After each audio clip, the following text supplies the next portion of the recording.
that makes my grandfather and your dad brothers. Edward, so you can hear the Yankee accent, is one of the reasons I live here. It was 1986, I'm going to throw dates, we validate these dates. It was 1986 and Edward and Jenny and the kids came to America. You were 15 and 13? Yeah. Okay. And so Jenny and the kids went to Reading and Edward went to play golf in Pebble Beach. Nobody's home, and my dad says, you need to be home for Edward. Now I don't know Edward. 20 years old. I go, okay, I gotta hang with this guy. So he gets home with the rental car, says, let's get a steak dinner. Now I'm underage, I can't drink, so he brings me into the steakhouse. He says, what are you drinking? I said, I'll drink a Coke. He said, what are you drinking? A rum and Coke. So we have a couple drinks, and we had the best conversation, and I felt comfortable immediately. That same trip, we had a ski boat, and I fancied myself a really good skier. I had the gloves, I had the single ski, I had everything. I'm putting my gloves on, and Edward looks at me and says, we're getting a bit professional, aren't we? So I get my ski, hang some rooster tails, and this dude has shorts on, and he goes to my dad, and he says, Rob, just throttle it up at about 40, I'll keep the speed off, and then get it to 50. I need enough speed. This dude's gonna barefoot on the Delta in the San Francisco Bay. Damn if he didn't. So my dad throttles up to 50, and there's Edward across the water, barefooting. And I'm watching the reaction of everybody in every other boat, because in America we don't really barefoot. Quite funny. But as I said, Edward's one of the reasons, along with Jenny, along with John and Annette, that I'm here and that I live here. When I would speak to him, he encouraged me to travel. He said, come out. And it was 1988, New Year's Eve. Jenny, you're smoking your Salems and hanging your head out the window because my dad wouldn't let me smoke in the house. And Edward was working on me. Come out, just take a vacation. About 3 weeks later, there was a ticket for 5th of February 1989 to the 1st of August 1989. You're coming. And you're staying with Edward and Jenny, you're staying with John and Annette.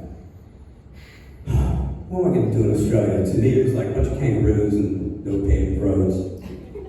That's what we thought back then. So I show up. Edward and Carolyn are at the airport. I'm caddying for this dude at Monash that morning. And he had every club in the bag. And my forearms, my little white arms from being in winter, are burnt. And he looks at me and he says, go buy some bullfrog and grab a solo and get yourself together after the night and come back. That wasn't the end of it. So I was kind of a lazy 22-year-old at the time. And he decided to put me in the car yard on Parramatta Road. What an education that was. So I wasn't much for wanting to work, and he knew that. But he wanted to show me something. He wanted to show me, get some kind of trade, go make some money. So he told me, hand me an umbrella. In 1989, it rained every day in Sydney. And so I stood on the footpath, on the corner, in the rain, waiting for, as they called them, the heads.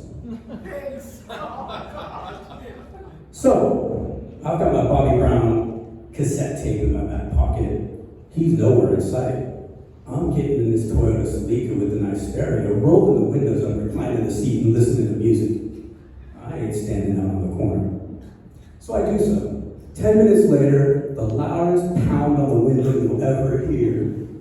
This man, this big man with an umbrella and a raincoat, is Edward.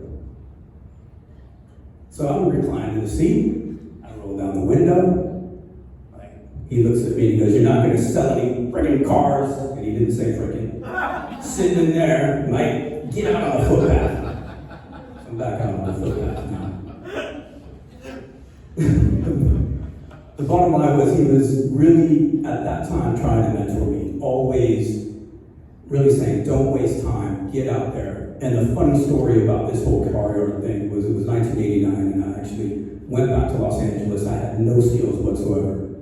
And I went into GTE, which was one of the phone companies at the time, and I started having a chat with their human resources person. And she said, what's your sales experience? And I said, well, I chase these dudes on a footpath to try to sell cars.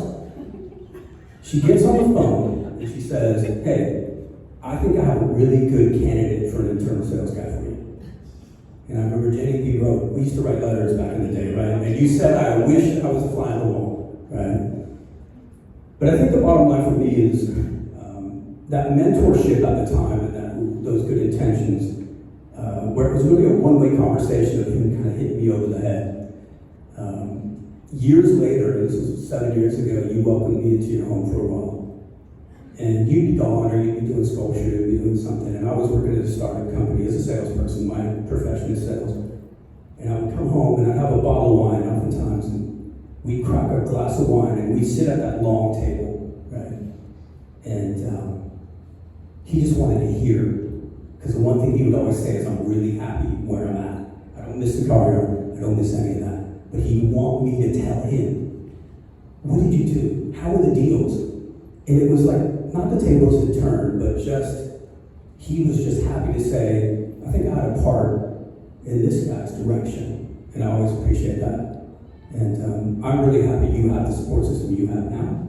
I was very impressed with everybody's speech, your grandkids, everybody. So, and I will, when I come around, miss him very much, but he was a big influence on me.